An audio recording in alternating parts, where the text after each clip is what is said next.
estoy viendo todas las estrategias, como dice Nicolás, digamos, me parece que lo presencial tiene un peso específico, tiene características particulares, donde también aparece el cuerpo, la universidad siempre tuvo esta condición presencial, pero en cualquier caso es un grave error como querer reemplazar una propuesta que es presencial a modos virtuales, ¿no? Creo que lo virtual tiene sus propios materiales, sus propias lógicas, sus propios tiempos. Creo que también es un trabajo bastante fuerte para los docentes lograr esta cuestión de la adaptación, y también lo que dice Nicolás, ¿no? De producir accesos y ser inclusivo con las posibilidades tecnológicas de cada uno, ¿no? Ver si todos tienen esos modos de comunicación. Creo que es interesante por lo menos no aflojar, tener una propuesta, buscar, a veces estaremos mejor o peor capacitados, pero la Universidad de La Plata está poniendo muchos recursos para darnos herramientas, apoyo, la Facultad de Artes también, así que creo que vamos, por lo menos, no aflojando en pararnos e intentar producir algunos accesos, algunas adaptaciones que no intenten reemplazar lo presencial, porque son lógicas distintas. Es como hablar otro idioma, digamos, ¿no? Otro lenguaje. Así que creo que estamos intentando hacer responsablemente el contacto y contener también a los estudiantes, ¿no? Creo que es importante eso. Claro.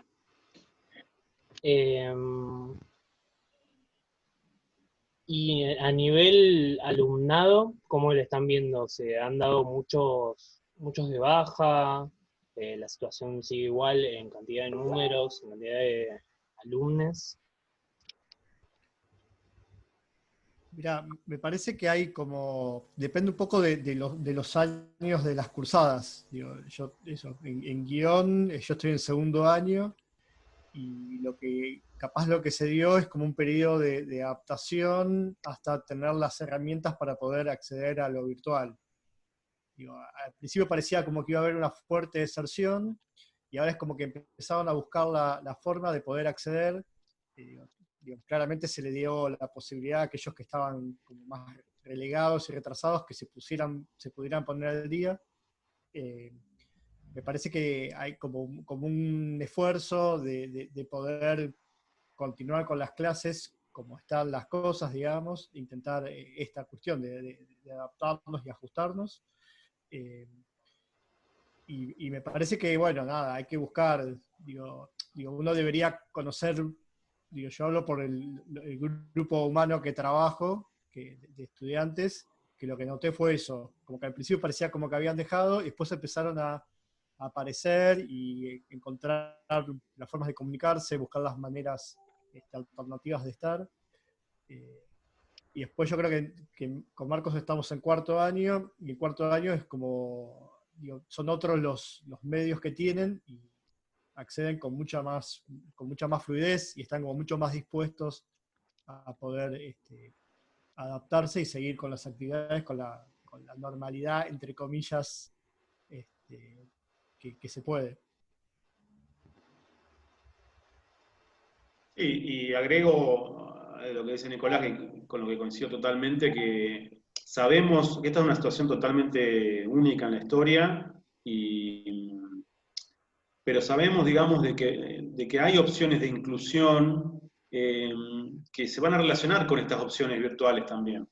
Es decir, que a futuro quizás, que tiene que ver también con que las universidades tengan más presupuesto, más posibilidades, más cargos, más dedicaciones, abrir estas opciones de semipresencialidad, de distancia virtual, contrariamente a lo que pensamos, genera más inclusión, porque precisamente es más fácil por ahí para un estudiante que labura, o para una estudiante que vive en un lugar donde no puede venir a vivir a La Plata, la opción de la virtualidad o de la semipresencialidad realmente es más inclusiva. O sea, que exista también esa opción en paralelo a una cursada presencial, ¿no? Entonces, quizás a futuro, ya pensando en esto, ¿no? De cómo nos va a dejar, qué enseñanza nos va a dejar esta situación, todas estas herramientas que estamos aprendiendo, que estamos implementando, probablemente habiliten otros grados de inclusión y de retención, ¿no? El estudiante que los papás no lo pueden bancar, por ahí puede seguir cursando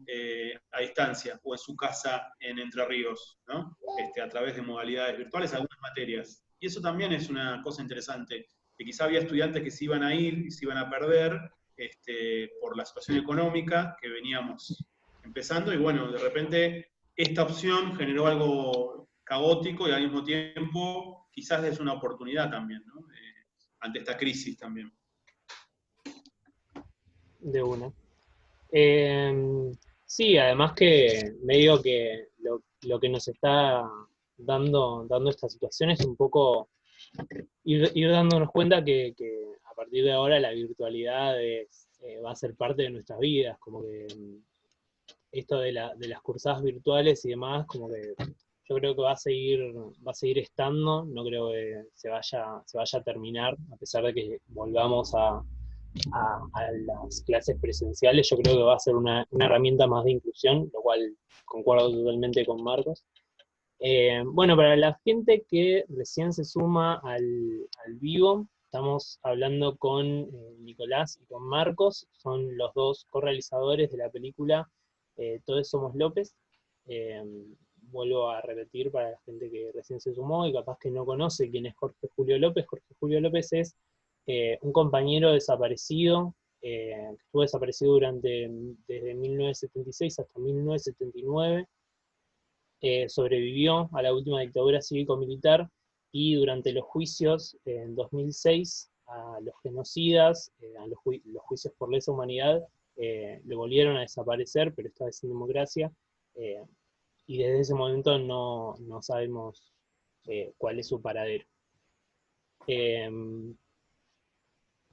Bueno, más o menos para seguir en este ámbito, antes de pasar a las preguntas sobre la película, eso también invito a la gente que está en el vivo a hacernos preguntas y después las iremos leyendo. Una pregunta sería, ¿cómo creen que esta situación afecte a sus colegas en su trabajo o por fuera de la facultad? ¿Cómo les parece que repercutió toda esta situación de encierro o de pandemia? Y yo vuelvo un poco sobre lo que hablábamos al inicio. Me parece como que depende de muchos, como de muchos factores, digamos. Digo, hay personas que se han podido ajustar, adaptar, y hay personas que les cuesta más. Digo, me parece que también depende un poco del espíritu que uno posee. Hay gente que es un poco más retraída y el encierro por algunos momentos le parece incluso positivo, pero bueno, también genera como un cansancio. No sé, es como muy difícil. Digo, yo, digamos, mi ámbito laboral es prácticamente dedicado a la docencia y las personas que conozco se conectan más que nada digo, por otro lado, con el ambiente del cine. Digo, hoy en día todo lo que es lo que está ligado al cine está parado, digamos. Entonces, aparecen como formas como alternativas de poder generar algún tipo de ingreso monetario, y eso también, digo, repercute en el propio espíritu, digamos, y en eso, en la forma que uno lo encara. Me parece que, digo, es como un periodo bastante extenso, entonces me parece que uno pasa por distintos momentos, y ahí está un poco la clave, saber que, bueno, si hay un mal día, bueno, mañana va a ser mejor, y Claro. y un poco en esa dirección. Sí, como que esta división entre los laburantes por ahí del campo audiovisual, que están totalmente detenidos, paralizados el sector, digamos. Y los docentes, es interesante esa división porque muestra dos partes de lo mismo, ¿no? Por un lado el trabajador por ahí monotributista o independiente, digamos, del campo audiovisual, que está buscando una vuelta y con graves dificultades por la paralización del sector, y les docentes que por ahí tenemos como un problema vinculado a al sobretrabajo, a diferenciar bien el espacio privado del espacio de clase, problemas más o dificultades más de índole de condiciones laborales y psicológicas, si se quiere, ¿no? Mantener cierto equilibrio porque estamos en contacto con personas y a su vez estamos en un ámbito doméstico donde convivimos y tenemos que saber separar el espacio y bueno, creo que son dos tipos de problemas distintos, ¿no? Uno bien material, que es el del campo audiovisual, y uno más anímico y de condiciones de trabajo, ¿no? Pues está hablando también de esto, de no sobretrabajar o no pasarnos a nuestras horas de trabajo como docentes, porque también repercute en nuestro ánimo, en nuestro trabajo, trabajar el doble, ¿no? Estar conectados online como si fuéramos un cajero automático, creo que tampoco es la idea, ¿no? Y es imposible aparte, es imposible estar conectado online. La educación virtual te enseña que tenés que ser muy rígido con tus horarios de trabajo y tus horarios de conectarte, ¿no? Y creo que eso es interesante para mantener cierta sanidad o cierto equilibrio, que es uno de los temas, me parece, que vemos en nuestros colegas, ¿no? Claro, sí, eso, diferenciarse porque uno hay veces que se encuentra, por ejemplo, a mí me ha pasado de encontrarme 12 horas enfrente de la computadora haciendo cosas de la facultad cuando en un día normal de la semana, cuando no estaba en esta situación, no lo estaba. Es mucho esto de encontrarse los espacios y encontrarse los momentos. Pero bueno, sí, totalmente. Eh, bueno, para pasar a más, como para meternos en terrenos de la película, una de las preguntas que nos hacen, ¿qué fue lo que les llevó a desarrollar un documental sobre López?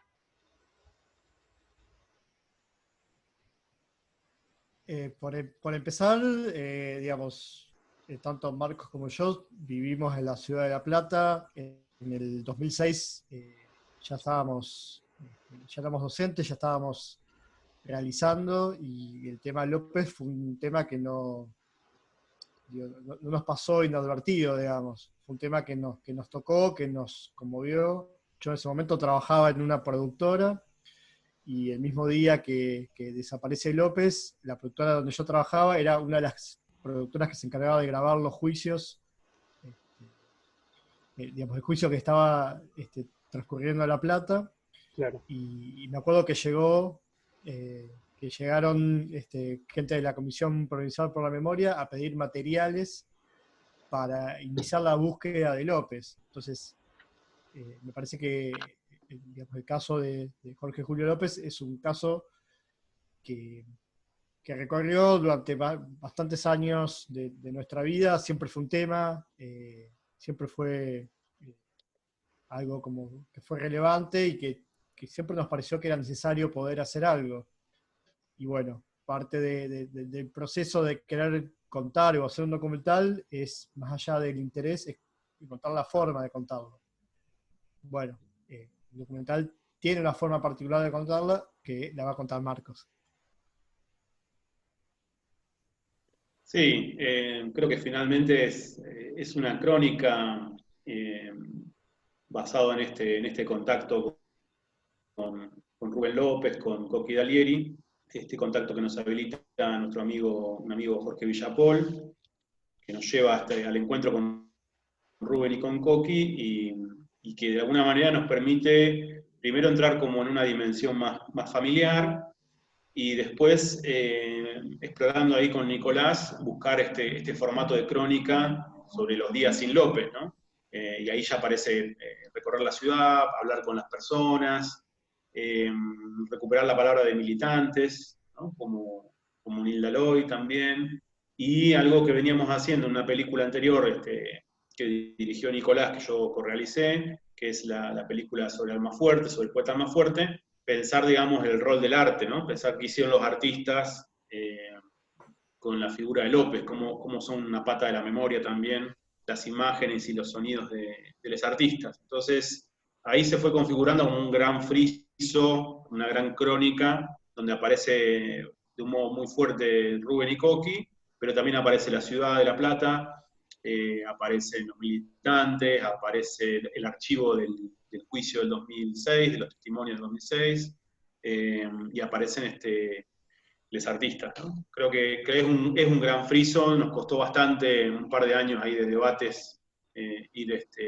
amalgamando ese material, porque la base es, por supuesto, la familia, Rubén, Coqui, y cómo ellos también fueron despertando a una mirada política sobre una tragedia personal, familiar.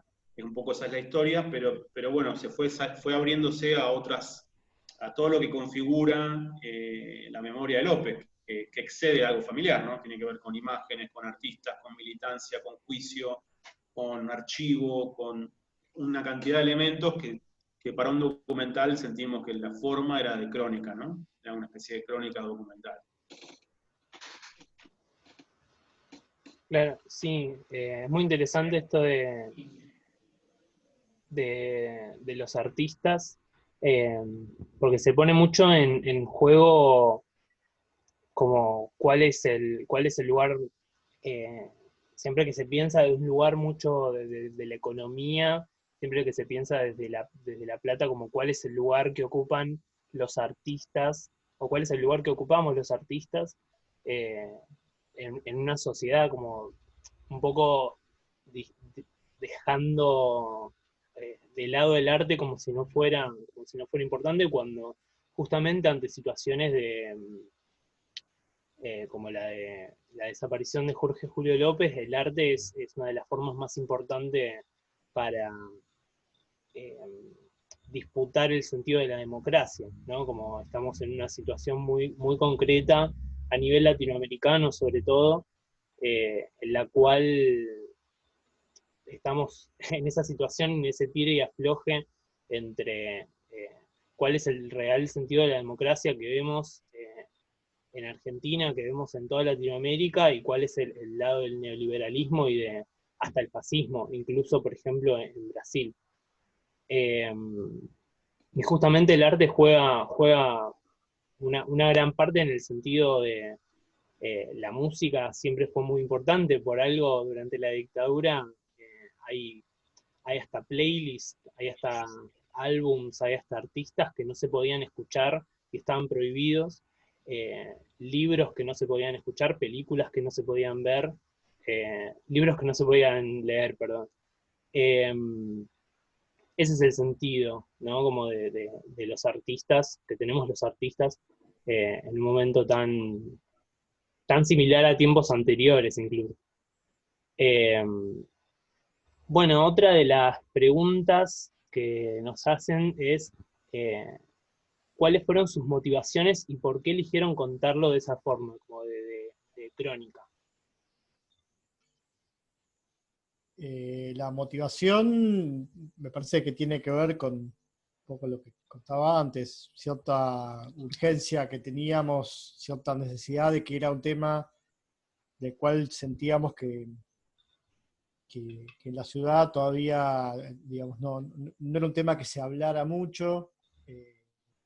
Digo, es un tema que, esto que hablábamos de los artistas, digamos, siempre en la ciudad, en La Plata, había stencil, había obras que hablaban sobre López, pero muchas veces en la memoria colectiva uno se acordaban de López cuando este, llegaba la fecha de septiembre, digamos. Ese era un momento donde se empezaba como a recordar la causa López, y me parece que la motivación tiene que ver también con cierta responsabilidad como artista, como realizador, de poder buscar una pieza audiovisual que pueda sintetizar y pueda contar respecto a todas estas vertientes que tiene la causa López.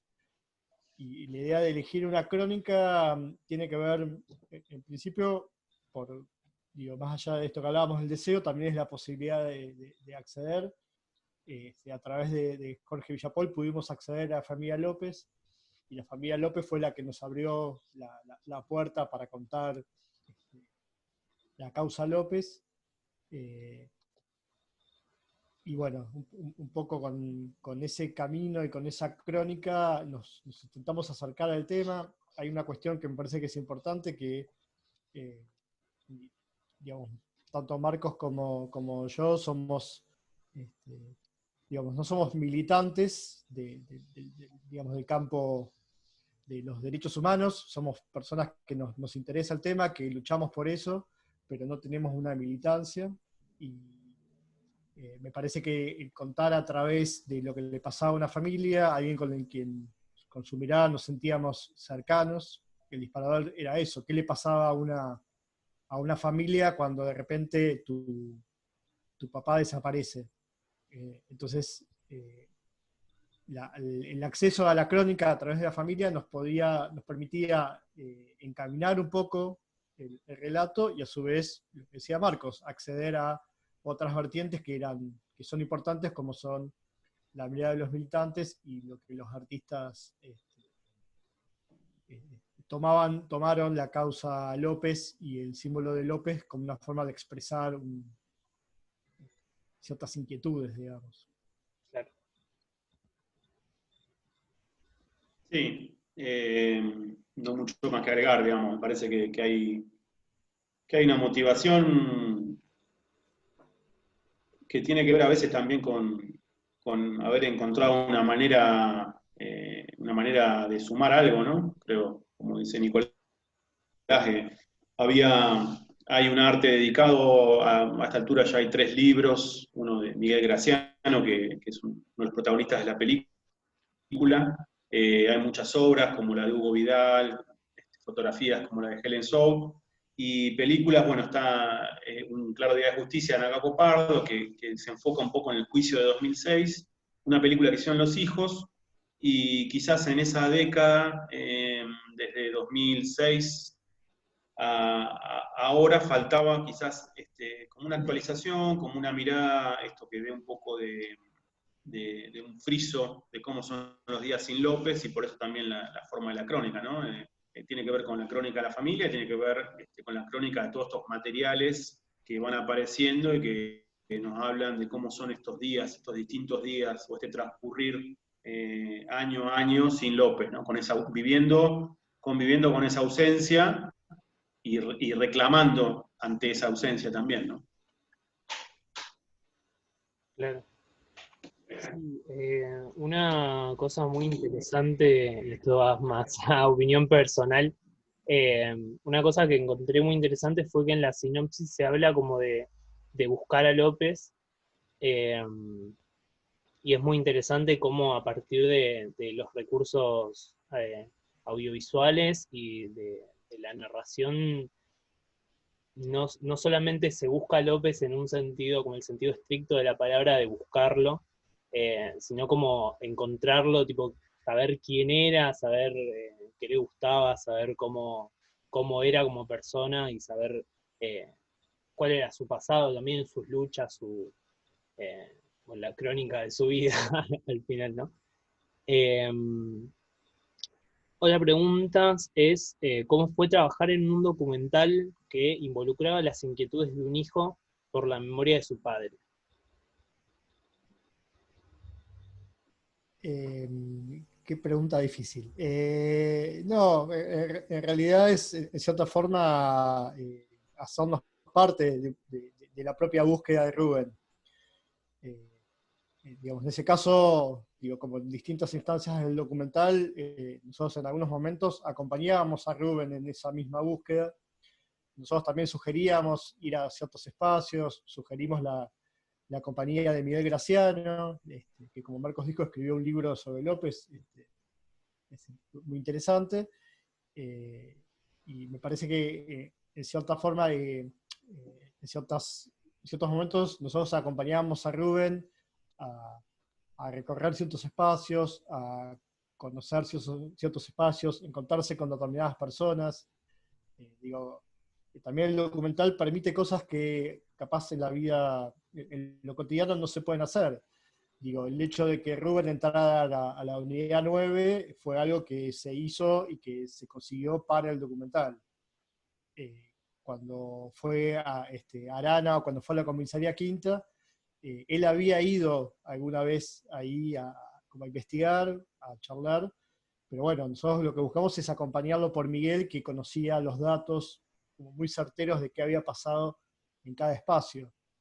Entonces me parece que por momentos nosotros cedíamos un poco el protagonismo de Rubén, y Rubén en su propia búsqueda, y nosotros solamente lo seguíamos. Y lo íbamos como acompañando en su vida cotidiana. Parte también del documental era hacer cosas que a Rubén le quería hacer y que a nosotros nos parecía que estaba bueno hacerlas. A veces sugeríamos, a veces Rubén nos sugería. Entonces, bueno, el proceso también de hacer un documental tiene que ver con esa negociación, entre comillas. Sí, después también pasaron varios años. Estas escenas se filmaron en 2013 y las últimas escenas filmadas en 2015, más la edición, más un nuevo gobierno a partir de finales de 2015, digamos, en el medio también.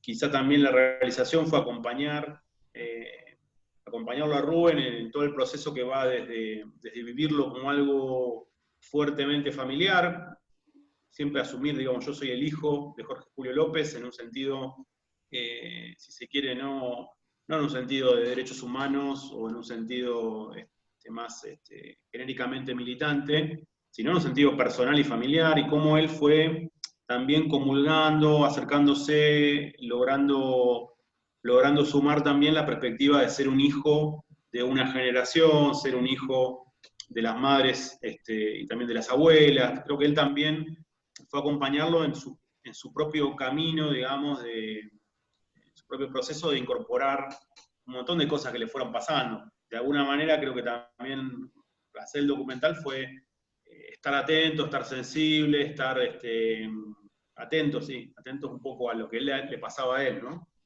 Creo que gran parte del proceso realizativo era pensar esto, la forma, la edición, las escenas, todo, pero también emocionalmente estar atentos a nuestro personaje o a la mirada de él, que era también en un punto la mirada que habíamos elegido, ¿no? Así que sí, creo que fue un proceso anímicamente, emocionalmente bastante intenso, bastante fuerte, pero muy satisfactorio en la medida que, bueno, todavía estamos más allá de la película con una relación con él y seguimos atentos a ver qué quiere hacer él también, ¿no? Después de la película. Claro. Otra pregunta, durante las presentaciones de la película, Rubén está presente. Nos preguntan cómo surgió la idea de que en las presentaciones esté Rubén. Yo creo que forma parte, un poco lo que decía Marcos al final, forma parte del documental. Nosotros el documental lo hicimos por un verdadero interés, pero también un interés propio, digamos, pero también nos interesaba que Rubén tuviera la posibilidad de contar y de hablar sobre la causa López. Cuando nosotros empezamos a hacer el documental, están las primeras imágenes que se ven en el documental. Rubén, cada vez que tenía que hablar sobre su papá, lo que hacía era llevar un PowerPoint, ¿sí? Y usaba eso para presentar y contar algunos momentos de la vida de su papá. Bueno, me parece que nosotros el documental lo hacemos porque nos interesa contar algo, pero también nos interesa que Rubén tenga la posibilidad de poder usar ese mismo documental y usarlo para concientizar, recordar, volver sobre cuestiones que son importantes. Digo, el hecho de que Rubén esté en las presentaciones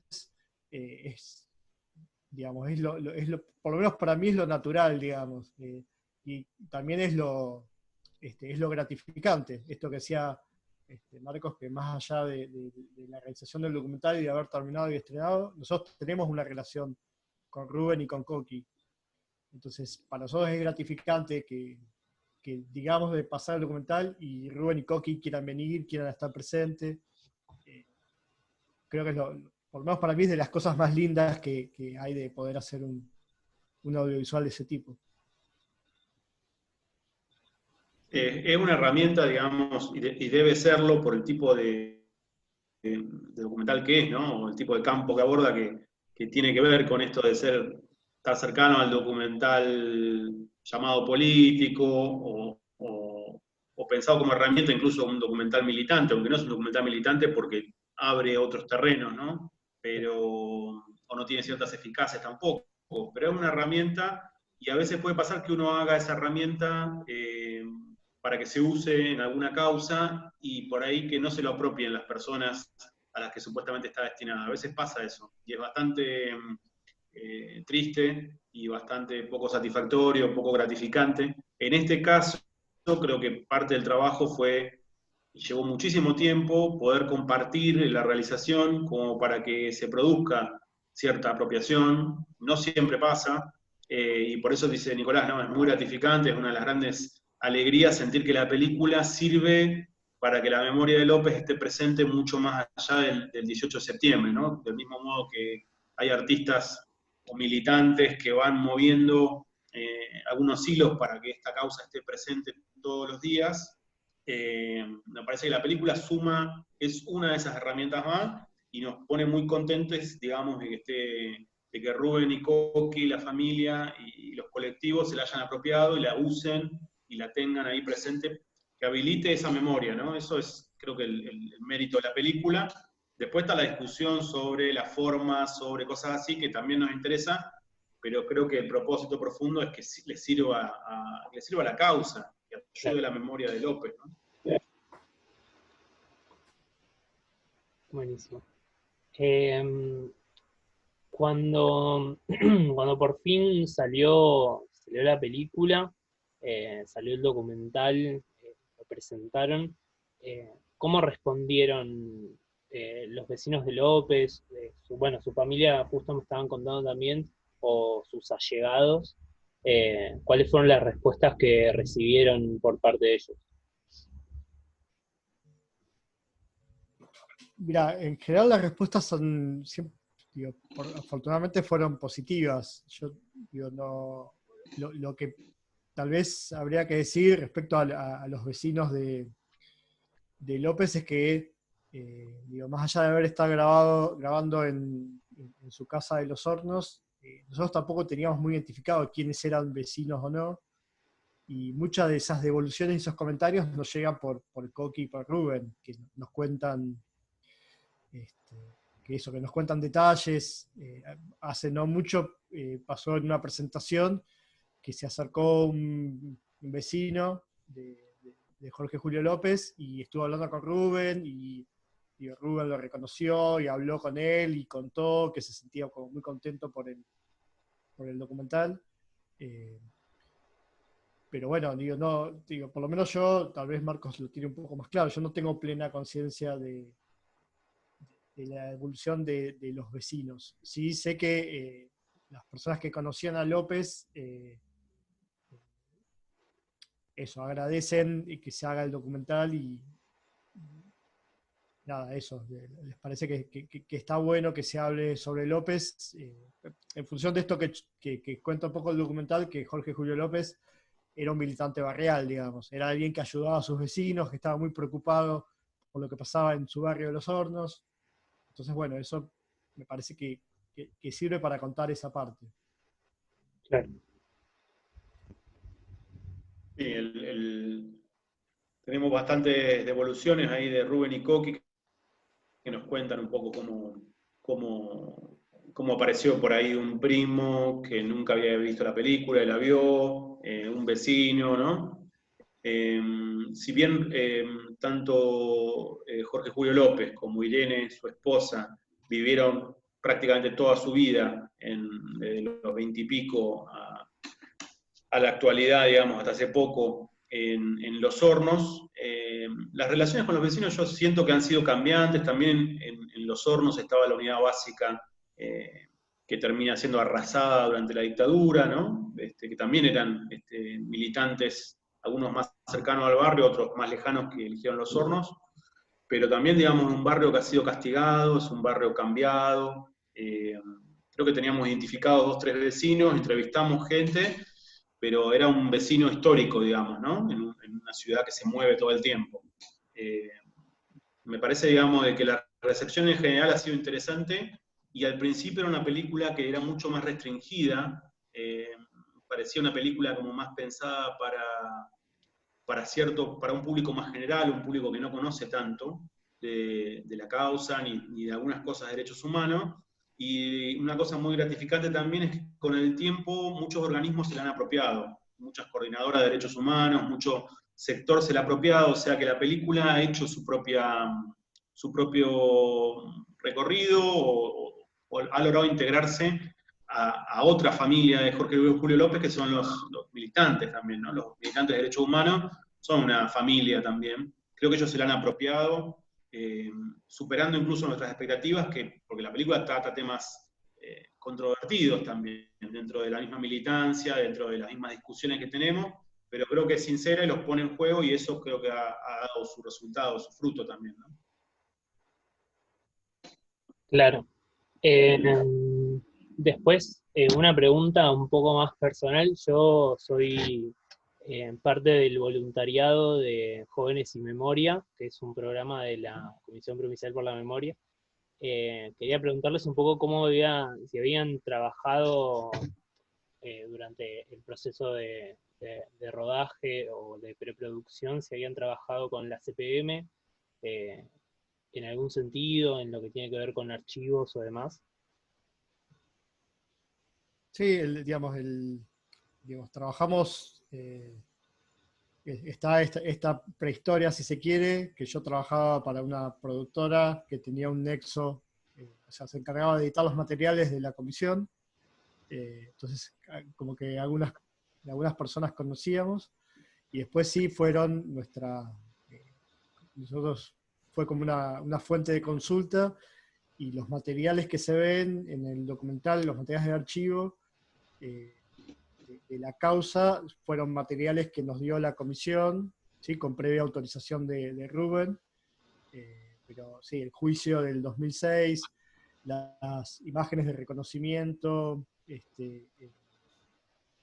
la comisaría quinta, son materiales que nos dio la comisión, y eso, fue como una fuente de consulta. Hay una secuencia sobre el final que lo grabamos también en la comisión, con algunas imágenes. Nos ayudaron también en algunos nexos para llegar y contactarnos con Helen.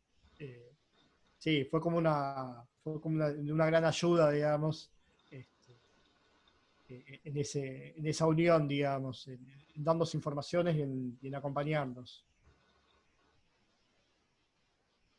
Incluso llegamos a filmar una secuencia en la comisión, que era bastante potente, pero nos quedó ahí como incompleta, y la filmación, digamos, como pasa con el montaje, estamos montando, teníamos muchísimo material, y en una versión de 2 horas y media estaba la escena, que después la hizo un noticiero mucho después. Es una escena interesante porque Rubén va a la comisión, donde están los archivos, y ligados a su padre, la carpeta, y bueno, la consulta. Y bueno, ese archivo justo ese día que fuimos a filmar no estaba, entonces bueno, la escena quedó incompleta y después quedó en la mesa de montaje, ¿no? Pero sí, aparte de esta colaboración, hasta teníamos ganas de que esté una secuencia entera en la comisión, que es un actor fundamental, ¿no? En esta y en un montón de causas de derechos humanos, ¿no? Claro. Bueno, ahora vamos a empezar un poco con las preguntas del público, con algunas preguntas que me fueron llegando por WhatsApp. Por acá me preguntan qué onda con el proceso de difusión de la peli. Ya sabemos muchos, y es una cosa que creo que tenemos muy clara cuando empezamos a estudiar cine, que es un espacio complicado, el lugar del audiovisual, muchas veces. eh, pero bueno, creo que justamente lo que nos da la educación pública es esto de pensarnos más allá o de Netflix, o de Hollywood, o de todas esas grandes industrias, y pensar eh, no solamente hacer cine por hacer cine, sino cómo transmitimos también diversos sentimientos, cómo transformamos ciertos conceptos. Eh, pero eso, básicamente como la pregunta sería, ¿cómo fue el proceso de la difusión? También, perdón, invitamos a que la vean, está en Cinear, así que está gratis, así que la pueden ver, está bastante piola. Así que eso, perdón, me trabé conmigo mismo. Sí, digamos, digamos el proceso de difusión y de exhibición de la película me parece que es clave, es la forma en que se completa la obra. Digamos, en nuestro caso fue un proceso este, muy hecho a pulmón, digamos, con el mismo equipo que se encargó y se puso un poco la película al hombro y empezó a movilizar y a intentar llevarla a los espacios y a exhibirla. Se dio este fenómeno que contaba Marcos, que afortunadamente muchas agrupaciones de derechos humanos la tomaron la película y se interesaron en exhibirla. Pero bueno, digo, no, digo, esto es algo que tiene que ver con el cine regional y que también es una autocrítica a nosotros mismos. Creo que es una de las patas más flojas que tiene el cine regional platense, la posibilidad de difundir y de que las obras se vean más. Digo, hay como obras muy importantes, esto en general, digamos, del cine hecho en La Plata y hecho por egresados de la carrera y docentes, que a veces quedan truncas o que no encuentran un espacio de exhibición. Digo, en nuestro caso fue eso, fue mucho llamar a gente conocida, hacer contactos, eh, y eso, como mucho trabajo, digamos, y bueno, nada, haciendo lo que podíamos con nuestros medios, digamos. Sí, básicamente, digamos, me parece que esta pata floja del cine regional que tanto nos ha perjudicado en La Plata y en muchas regiones, ¿no? Pero en La Plata, que es esta pata de la comunicación, después de hacer la película, cómo comunicar, cómo lograr que encuentre su público, que es una pata muy floja. En el caso nuestro, creo que se vio expresada en falta de recursos para hacer frente a la prensa, ¿no? Que es prácticamente hoy por hoy es muy difícil ubicar esta película, ya estaba de alguna manera prefinanciada por el Inca, porque era una quinta vía, o sea que eso permitió financiarla en gran parte. Pero bueno, encontrarse con el público implica un aparato de prensa hoy por hoy interesante, digamos, un piso mínimo, y nosotros no lo teníamos. Creo que eso limitó un poco algunas llegadas, pero bueno, teníamos un circuito ligado a derechos humanos que nos sostuvo de alguna manera, pero por ejemplo faltó la semana de Gaumont, faltaron notas en los medios principales, ¿no? Cuando es una película que perfectamente la podría haber tenido, y eso es la pata de prensa que no pudimos financiar de alguna manera, ¿no? Que no teníamos presupuesto. Eso creo que ha sido como la parte más floja. Hoy por hoy las posibilidades son bastante interesantes. Sigue siendo todo a pulmón en cualquier nivel, salvo que seas relatos salvajes. Me parece que la mayoría del audiovisual argentino se maneja con algunos aparatos promocionales más o menos armados, pero mucho a pulmón, ¿no? Los realizadores somos autogestivos en gran parte de nuestro trabajo. Claro. Eh, es una situación siempre muy complicada lo que es la difusión, eh, pero bueno, por suerte siempre está la educación pública que nos enseña un poco cómo sobrellevar estas situaciones. Eh, por otro lado, nos preguntan cuáles fueron, si tuvieron, cuáles fueron los referentes audiovisuales que utilizaron. Bueno, los referentes audiovisuales deberíamos hablar son varios supongo. Creo que algunas películas claves, una película clave fue Juan, como si nada hubiera sucedido, de Carlos Echeverría. Me parece que ahí hay es una obra como muy interesante para pensar. Yo debería decir alguna película de Patricio Guzmán, Botón de Nácar, Nostalgias de la Luz, como sueños o cosas que nos interesaba mirar y compartir como un referente importante. Y después, ¿qué más? Bueno, creo que Seré Millones, también la película de Neri Krishmar y Simoncini, también es una película, por lo menos para mí, que es clave. Marco seguro que tiene otros referentes, pero bueno. Y un poco tenemos todo el compartir el campo documental y después hay referencias que no son tan específicas, o sea, que no vienen del campo ni del documental ni de los derechos humanos, sino que son más como aportes e ideas. Por ejemplo, yo estaba viendo recién el helicóptero que aparece en una parte de la película y una especie de transición por fundido, entonces, ¿de dónde salió eso? Y decís, bueno, sabés que el helicóptero es Apocalypse Now y el fundido es eso y es el cine bélico. Entonces son ideas sueltas, formales, para ligar un poco ese contexto un poco más de tensión. En una presentación que hicimos en Neuquén, yo les contaba, yo soy de Neuquén, les contaba que en ese cine donde fuimos a presentar la película de López, yo había visto a los 10 años Volver al Futuro, y que siempre me quedó esa idea, ¿no?, del viaje en el tiempo, y entonces cuando charlábamos con Nico, bueno, cómo pasar del juicio de 2006 a la actualidad y a 1976, las transiciones temporales, y bueno, todas estas películas de saltos en el tiempo te dan una idea visual, ya no es el tema, digamos, ya no es hablar sobre un campo de concentración, ¿no?, sino hablar de cómo haces que acercás al público con un recurso que el público conoce, lo ligás formalmente. Esas ideas sueltas, esas referencias un poco más de, si se quiere, de otro tipo de cine, la sumaría a todo lo que es Echeverría, Guzmán, ¿no?, Solanas, películas del campo documental que conocíamos, Informes y Testimonios del Grupo de los Seis, que es una película platense, películas de campo documental que las conocemos y por supuesto nos influenciaron un montón, ¿no? Sí, es muy, es muy interesante. Justo estaba buscando una lapicera para anotar, pero no llegué.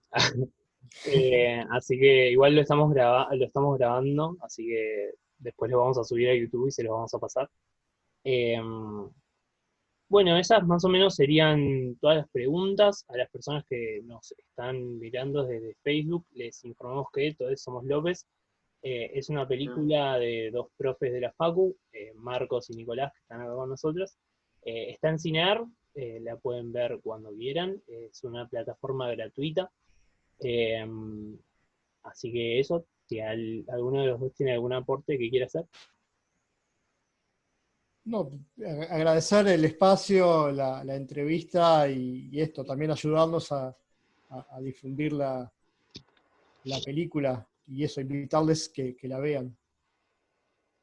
Muchísimas gracias y bueno, acá está para Encinear, llegó finalmente para que puedan verla y bueno, acercarse un poco a la memoria de Jorge Julio López desde el cine, ¿no? Buenísimo. Bueno, muchísimas gracias, Nico y Marcos. Les agradecemos un montón.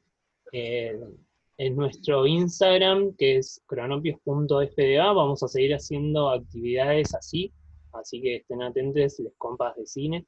Y dentro de poco, desde nuestro Instagram nacional, que es la Mella Corriente Nacional, vamos a estar haciendo un vivo con Norita Cortiñas, que el otro día tuvimos un problema de conexión y no lo pudimos hacer.